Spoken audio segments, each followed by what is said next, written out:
Assalamu alaikum and welcome to Perspective. We know that India has said formally that it will not restore the Indus Water Treaty. We'll be talking about the ramifications of this development. Of course, to some extent, we were anticipating the kind of belligerent attitude that we've seen come from across the border, the kind of vituperative comments that we've seen, consistently the kind of hyperbole that has come, the kind of animosity that we've seen. It's echoed in this decision. We'll be talking about the legal requirements as far as international law is concerned, this one-way suspension termination that India is responsible for, the kind of consequences that can be expected, and globally also. We've seen the statements from China, the kind of ramifications that this will prompt as far as the region is concerned. A little later on, we'll also be talking about, of course, the situation with Iran and Israel. We've seen American, of course, involvement and whether there has been a certain change with regard to the US approach as far as this escalation is concerned between Iran and Israel. All of that today on Perspective. I have me today NAELA CHOHAN, who's a former Special Secretary for Foreign Affairs. Thank you for being with us. We have with us SEEMA ILLAHI BALOCH, who is a former ambassador. Thank you for being with us. MUNEEB QADIR, who is a lawyer and a senior analyst. Thank you for being with us. We'll also be joined by other guests during the course of the program. Before I go to Ambassador Saiba and NAELA, I want to go to MUNEEB on this. MUNEEB, this requirement as far as, this statement, decision, one has to say, that has been given, or the statement that has been made from across the border saying that they will not restore the Indus Water Treaty. To you, what is this signal? Of course, we know India, we know the kind of statements that are coming, we know what they stand for. But this overt statement at this time, in this juncture of time when we are, of course, putting our story forward, we've seen the interaction that the COS also had with Donald Trump. We've also seen us and, our consistent statements saying that we want there to be peace. How do you see this? Yeah. So you asked me this question? Yes, MUNEEB. This is from you. Yes. So this just shows India's continued hostility, India's continued hostile stance, India's belligerence. They've been adamant and insistent on the fact that it's not due to American pressure that they somehow, bowed down to a pressure or any sort of, a diplomatic intervention from America. They are still insistent that it was Pakistan which requested them to, cease hostilities. But that's not how it is, because President Trump has been repeatedly saying that it's actually his intervention which resulted in India backtracking finally from its aggressive stance which was taken in May 2025. And now India is still trying to, stoke a war frenzy. It's still trying to, as even our Prime Minister, Mr. Shahbaz Sharif, has said, trying to fight its water wars. This is water aggression, as Mr. Shahbaz Sharif. I want to come to this, and I think this is a very interesting point that you've raised, and we talked about it a little bit before, but this statement made by Donald Trump that he has not made once but on successive occasions. He's talked about the fact that these are not small nuclear nations. The fact that he is responsible for forestalling or the kind of for stopping this escalation between Pakistan and India. And he's said it a number of times on record. When Modi also, when a nation like India and their Prime Minister comes out and negates this statement by the President of the US, what does it mean? Is it something that is done? Is this one of those par of the course things that happens in diplomatic in diplomacy? How do you look at this?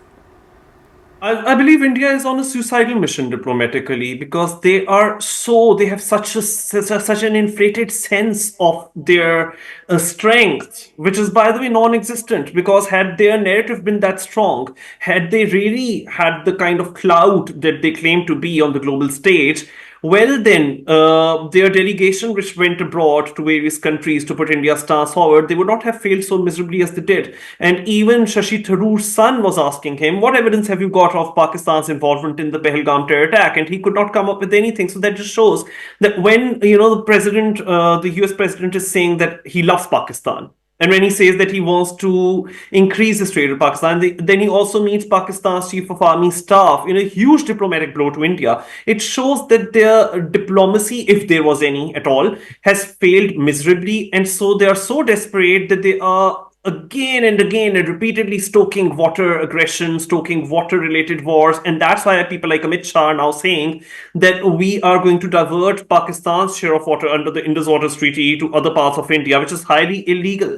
I want your audience to know, I want your viewers to know it's highly illegal, because not only there is no provision in the Indus Waters Treaty of 1960 itself which deals with suspension of the treaty. There is no such suspension envisaged in the Indus Waters Treaty at all. But also under the Vienna Convention on the Law of Treaties, it goes against the very fabric of international commitments encapsulated in Article 27 of the Vienna Convention, which talks about the principle of pacta sunt servanda, that once you enter into a treaty agreement, states have to fulfill their commitments in good faith. Now, India is acting in bad faith with malafide intent. It shows, and the facts speak for themselves, that when India is repeatedly threatening Pakistan of reneging on their international agreements, I believe that they are acting truly like a rogue state. They are indicating that they believe themselves to be above any rule of law in international relations. So that just suggests that India does not even realize the harm they're doing to their own foreign policy when they are repeatedly contradicting the US president and only making a fool of themselves. I mean, this may sound harsh. Right, Muneeb, I want to come to this. Let me go to NAELA and I'll come back to you. NAELA, can you hear me? Yes, I can. Can you hear me?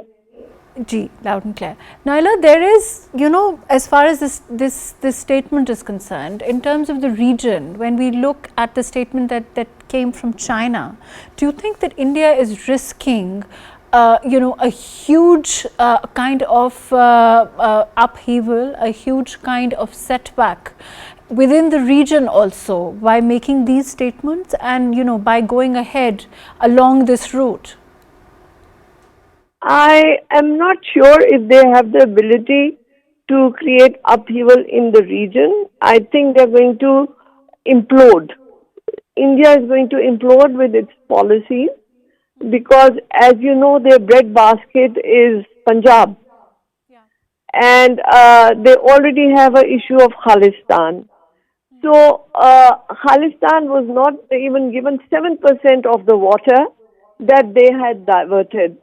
So, as far as the people of India are concerned, they are very frustrated with that water redirection that Modi government tried to do under the pretext that they need the water, which is violation of the treaty, Indus Water Treaty, and MUNEEB has given a good details of it, that in the treaty itself there is no article for unilateral abeyance or suspension.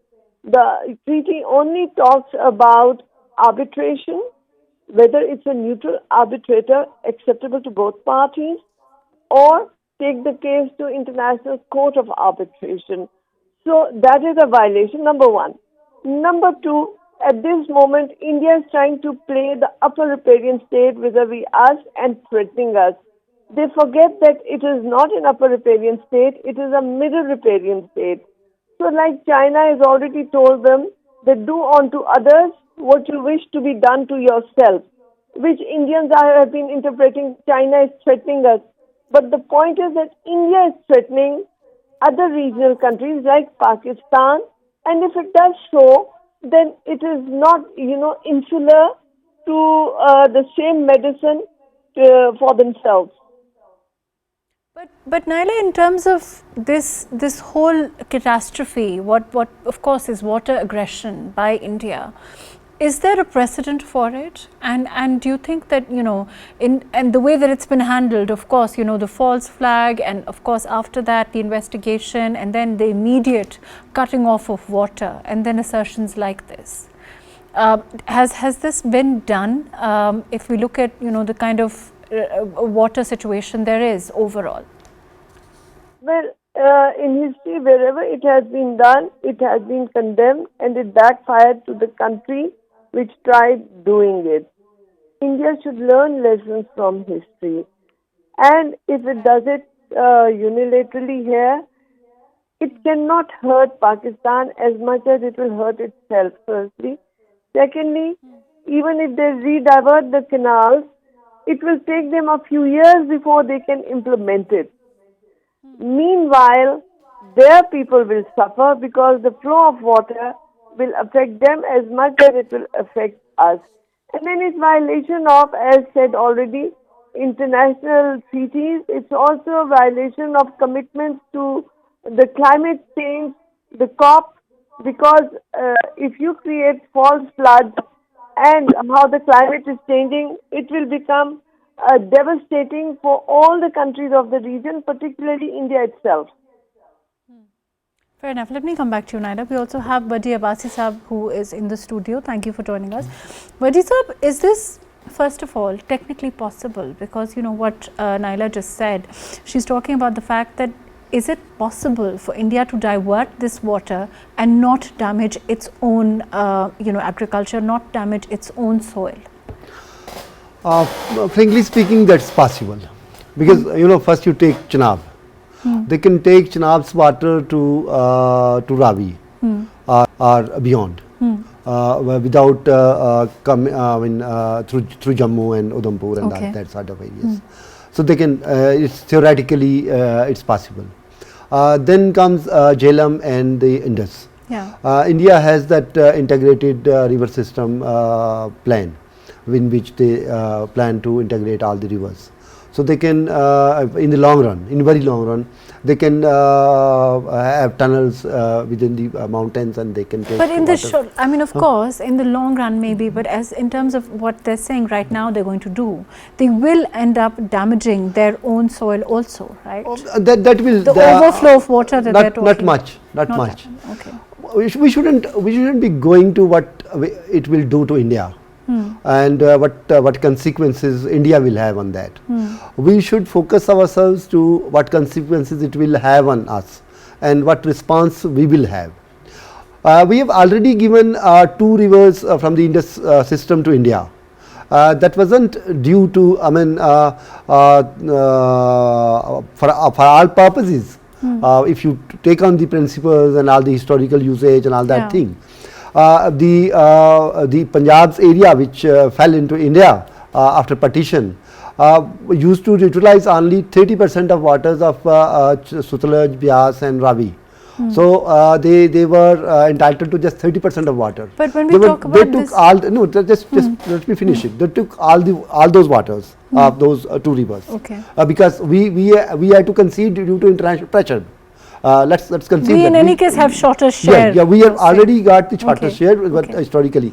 And if India diverts water from say Chenab only, then it will be huge impact on Pakistan. So we should make it clear, whatever the international lies, whatever the international public opinion is, we should make sure that if India diverts that water, we will take military action against that. And we should prepare ourselves. We should prepare ourselves for a war, for a long war, in which we take out all those areas from India from which these will follow. Because these rivers are lifeline to Pakistan. They are very important, including the Chenab, the Jhelum and the Indus. They are very important to us. And we should be prepared to go to any extent to keep those waters. So we should deny India any possibility or any time to divert those rivers. Let me come back to you on that. Let me go to MUNEEB on this. Do you think that's a feasible option? If you were listening to what WAJIH Sahab is saying, we look at aggressive options, because in terms of the statement itself, it's already being viewed as aggressive posturing by India against Pakistan. It's already being viewed as their acrimonial attitude, their aggressiveness, their escalation, that they prompted Pakistan to the situation that happened following the Pahalgam false flag. So With regards to India's hostile attitude, about the Indus Waters Treaty, about backtracking on the Indus Waters Treaty, the realistic options which are open to Pakistan. I mean, within the treaty itself, there might be mechanisms for international courts of arbitration and referring to them. But of course, India, because they believe somehow in their delusional land that that treaty doesn't apply anymore or that they've suspended it, they are not likely to comply with that. But I think one very interesting option that might be available, and that is actually not might be actually is available to Pakistan under international law and quite legally. And let's not forget that Pakistan is also one of the members of the Security Council presently. So that adds another dimension and layer of a powerful diplomatic position for us. And that's that under Chapter 7 of the UN Charter, any matter which is likely to pose a threat to international peace and security, it must be referred to the Security Council, particularly under Article 39 of the UN Charter. And so this something like this, that India and Amit Shah has repeatedly said that he is going to make sure that everybody in Pakistan is left thirsty. Like, I mean, that is very aggressive. That is as aggressive as it gets. And between two nuclear powers, if things escalate because of this aggressive posturing and because of these highly unlawful actions on India's part, well, then it is a threat to international peace and security, and it is well within Pakistan's powers to refer the matter to the Security Council, and then there onwards, Security Council has sweeping powers. It could take any action from engaging in, or authorizing resolutions dictating that economic or diplomatic ties be broken with India, all the way to also authorizing that no matter what actions need to be undertaken. I have to move on to the other topic also. But do you think that this is going to be it's false posturing? Do you think India is ready for this kind of escalation? We saw what happened with the flag also. When you are living in a delusional land, you are living in your own delusions, and you are so smug as India is currently, you can engage in self-damaging actions as well. So, I mean, anything can be expected because it's a hardline nationalist populist government. So, realistically speaking, or if Muneeb, I think we've lost you. Let me go to SEEMA ILLAHI Baloch, who's just joined her. She's a former ambassador. Thank you for joining us, SEEMA.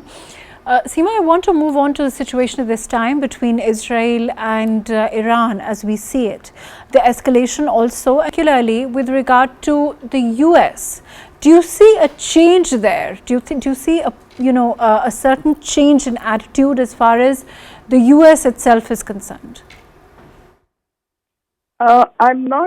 I would not say that there's a change in attitude. I would say there's a bit of either confusing or trying to play both sides. Because on the one hand, as you know, Trump has said that I will wait for 2 weeks before I take a decision whether US will get involved or not. However, the war has already been on for the last 1 week, and there has been considerable damage on both sides. Having said that, he's also sent their naval fleet in the Middle East area. So there are mixed messages coming out from there. On the one hand, there is this desire not to get involved. On the other, there are signals that they will get involved. So I'm not very sure whether there's a change in attitude. There is, however, a change within the supporters of Trump. As you may have also seen different kinds of statements coming from Steve Bannon, etc., who have been great supporters of Trump, but are not at all in favor of the U.S. being pulled into this war that Israel has started. Do you think, SEEMA, it's because perhaps the US, whether we look at the intel or we whether look at the information that was available to the US, because of course the US president has made certain comments regarding that also, but do you think that they were anticipating the kind of reaction, that is the retaliatory reaction that has come from Iran, or the pace of it and the aggressiveness of it? No, I think that's a very interesting question because it's similar to what happened in the India-Pakistan conflict. Both of them, like when India attacked Pakistan and when Israel attacked Iran, they were both surprises. And in both cases, neither India nor Israel nor the US nor the world, in fact, thought that that Pakistan could retaliate in the way it did, and that Iran could retaliate in the way it did. So there was this assumption on the part of the US and Israel that Iran would be easy game to destroy. They had no idea that Iran had missiles which they would use and use belligerently on Israel, and especially Israel's military targets. In terms of the nuclear arsenal, in terms of what is being said as far as Iran and its nuclear capability is concerned, how do you see that situation? Do you think that, in terms of now that US is saying that, it doesn't look like the intel was false if we look at the statement by the US president? Do you think that, there is a change in what was said earlier to what is being said now, or there was the whole information that they had was inaccurate? How do you see that? I don't think it was inaccurate because, IAEA is the supreme agency in a way which controls how nuclear assets are being made in each country, and they have been giving a clean sheet to Iran. They have been saying that no, Iran is not anywhere near making a nuclear weapon. However, they are entitled to enrich uranium to the extent that they can use it for peaceful purposes.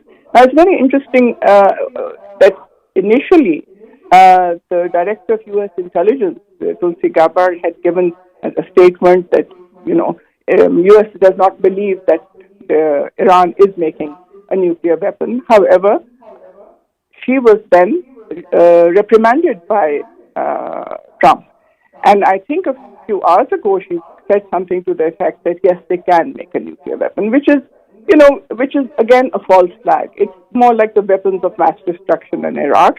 And I think the whole world knows it. So does the US.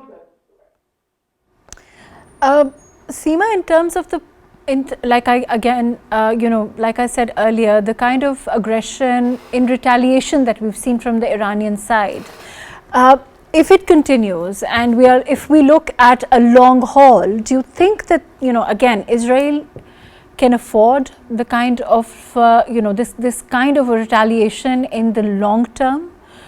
Because, it has sustained whatever it has sustained till now. But if we look at another 2 weeks, for example, do you think that they are ready for it? They can sustain it? What is your opinion on that? Israel, I think, is counting on the fact either to pull US into this war, which would be a very dangerous intervention for the whole region, in fact, for the whole world, or they are looking at a possible ceasefire, which can come around either by intervention of the Western countries or the US or anybody else. But Netanyahu has put himself in a bit of a bind because he's made such belligerent statements that I think sometimes it's difficult to step back from what you're saying.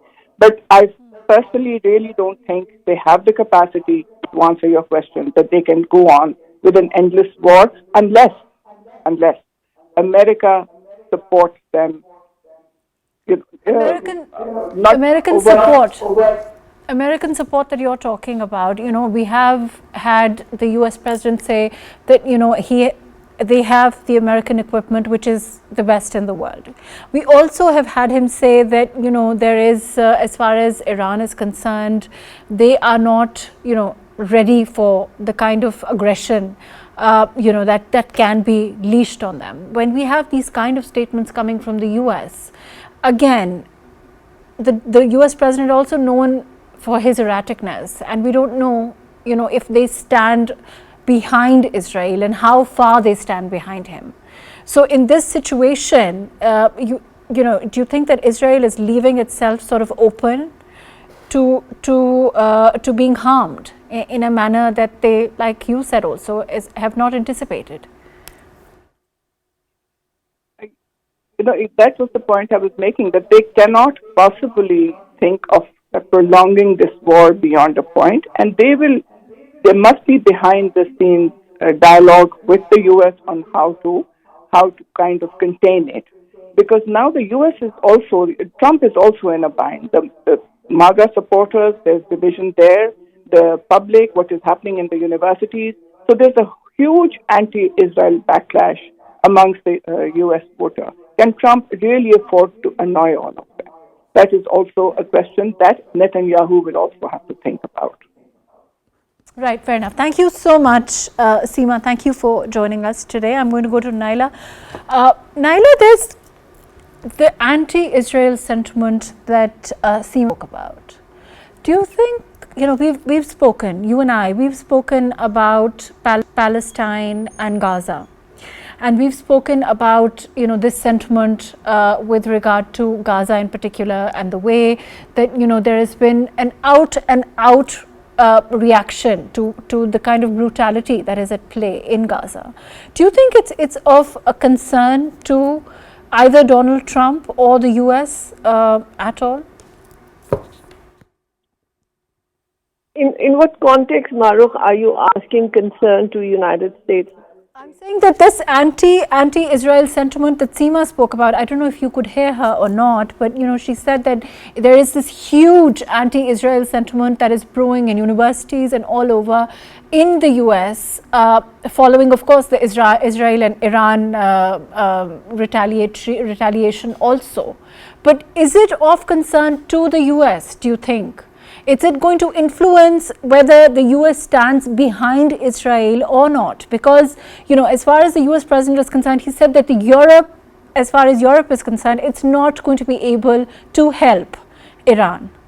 So, of course, that leaves the US really. And we don't know whose corner the US is in at this time, right? Very right. MAHRUKH, as far as United States of America is concerned, the main Trump supporters who believed in Make America Great Again, MAGA, have condemned Israeli action and have said to Mr. Trump that we have to focus on making America great again and not get embroiled in a war which isn't theirs. And that's why Mr. Trump has taken time of 2 weeks. I don't think Mr. Netanyahu calculated that United States will take that much time in giving a physical involvement in this war, and they have never been beaten before, so they have no appetite for being bashed. And that is the biggest. Sorry, I'm going to interject for 1 second. In terms of what is being said by Trump, he on the outset, of course, has discounted Europe and the fact that, whether they're going to be effective or not. But he's also, talking about the fact that he has seen himself as somewhat of a resolver, right? And when we talk about conflicts and whether he's being successful in resolving those conflicts or not, he's certainly involved. And of course, in Pakistan and India, we've seen that he was successful. So do you think that's going to prompt him to perhaps play a larger role here? Probably, because as far as Pakistan is concerned, we deeply appreciate Mr. Trump's involvement, despite India's rejection, if there was any, that Mr. Trump played a very positive role in bringing peace in South Asia. Although India says, Mr. Modi says that this is not a ceasefire, this is a abeyance or a pause. Yeah. But as far as reality is concerned, the war stopped. And Mr. Trump did play a very positive role here. I think in Iran-Israel situation also, this delay in decision of 2 weeks is basically working towards peace. And he also said that while he knows where Rahbar Imam Khamenei is, he will not allow him to be killed by Israeli or any other forces. So he has supported that Imam Khomeini should be preserved and Khamenei should be preserved and not be attacked. So in many ways, Israel's agenda has not been successful, just as India's agenda was not successful, both India and Israel being warmongering countries. So I think Mr. Trump has played a positive role, and here too, you could see initially you felt that there were mixed messages, but at the end of the day, on the ground, Mr. Trump has as yet played a positive role by not getting physically involved. Even their stealth bombers and everything has been shifted from South China Sea to here, but is not getting involved. Sorry? Fair enough. Thank you. Thank you so much, NAELA. Thank you for your very valuable input. Thank you for being with us. But Jisab, do you think that there are still mixed messages as far as the US is concerned? Because, it's like he's saying, well, we are involved, but then we are, we don't know the extent of the involvement, right? Yep, there are mixed messages from the for last probably 3-4 days. Yeah. Previously, it seemed that the US was waiting for some time to join the bombing of Iran. Or were they squarely in the corner of Israel? And incidentally, just after the meeting with Field Marshal Muneeneb, the stance is a bit has changed. And he said that immediately after that, the White House spokesman said that he will wait for 2 weeks for decision whether to join the war or not. Probably it might be possible. We are not privy to that, but probably it's possible that Pakistan might have offered some sort of mediation in those issues. You see, after that meeting, it was decided that Iran will go to the European, to Brussels to join the European nations in those negotiations also. So it might be possible that US is trying to give mediation a second chance, and they are not going to join. And secondly, President Trump was elected president by the US voters to take United States away from the foreign wars. And if he himself joins a major war, and that will trigger a lot of instability, further instability, I would say, in the Middle East than any previous war. So if President Trump joins the Iran war and it creates more instability, then what will be the reaction of his voters and his supporters in the United States? And what will be, of course, it's his last election, so he might not be bothered. But what about his legacy? Because when you are the President of the United States for the second tenure, you will be looking for your legacy also. So what people will be thinking about you after you end of your tenure. So that might be one of the possibility in his mind when he thinks about joining the war. Okay, that's interesting. I'm going to go to Muneeb with this. I think that you've raised an interesting point. Muneeb, can you hear me? Yes.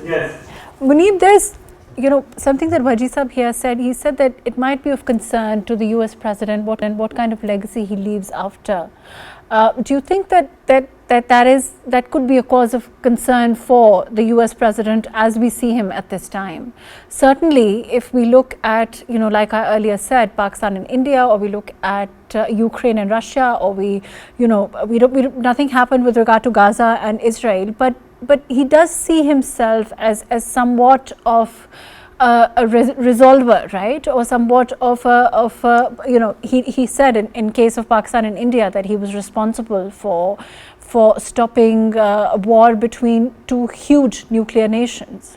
So it seems of some concern to him to be able to resolve these disputes. And on the other hand, there is that whole issue of America not involving itself in wars. So how do you see those 2 narratives at the same time?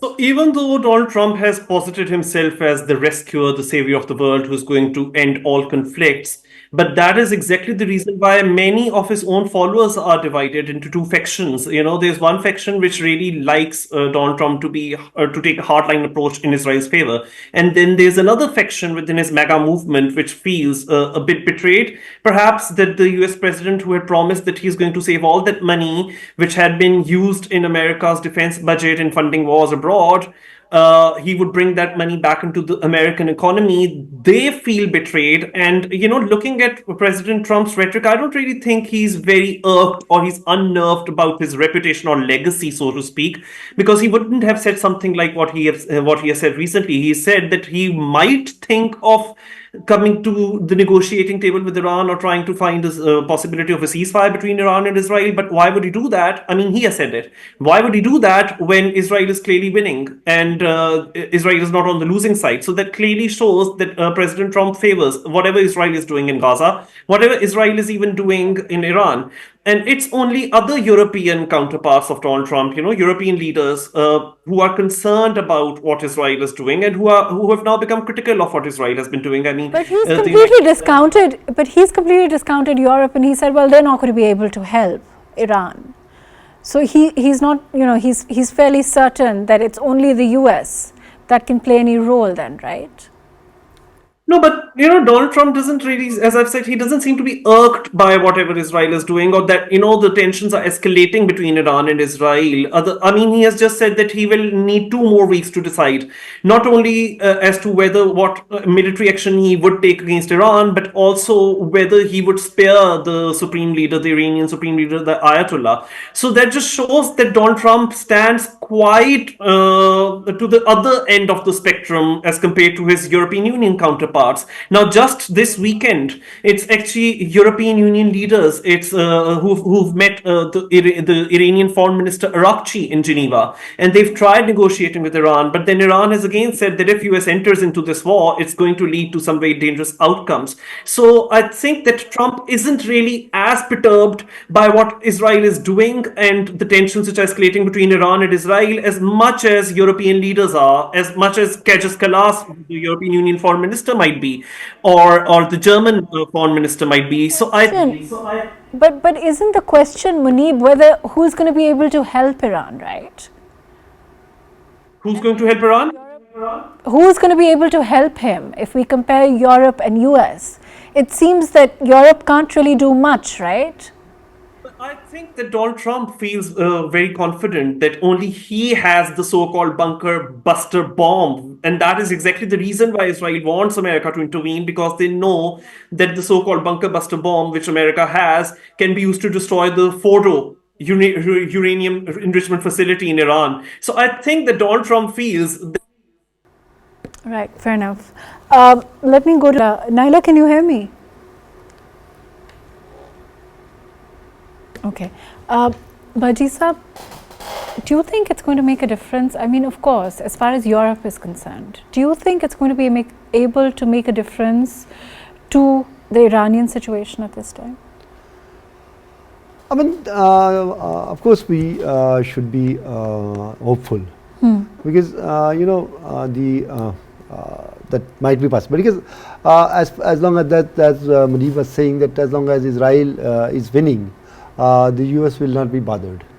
If Israel gets a beating, then they will be more bothered. But as far as these negotiations with the European Union is concerned, if for example there is sort of an agreement on Iranian nuclear program with the European Union, or this triplet of Germany, United States, France and United Kingdom, then that might put some pressure on the United States and Israel to end the war and accept the Iranian whatever Iran is going to offer in exchange.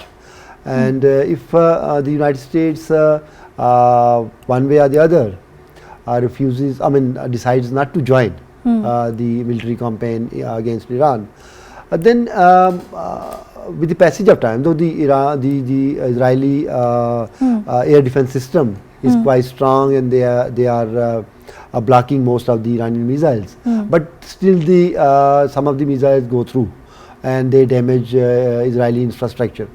We understand that Israel is a very small country and they don't have much land.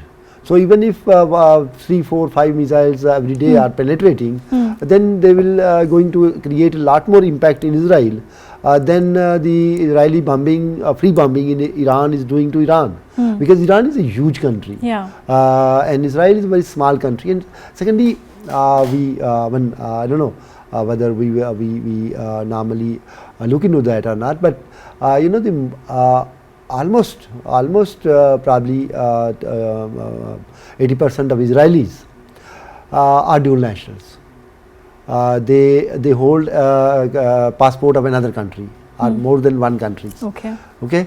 So if the life in Israel becomes that much dangerous, they haven't seen that type of bombardment on their cities throughout. I mean, since probably 1948.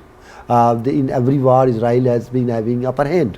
So you're saying they leave? They never, you know, their mainland or their main areas were never bombed, or they never witnessed those things. Now when they witness all these things to themselves, and they are going through this type of trauma, then most of those people, because you know, they don't belong to basically that land.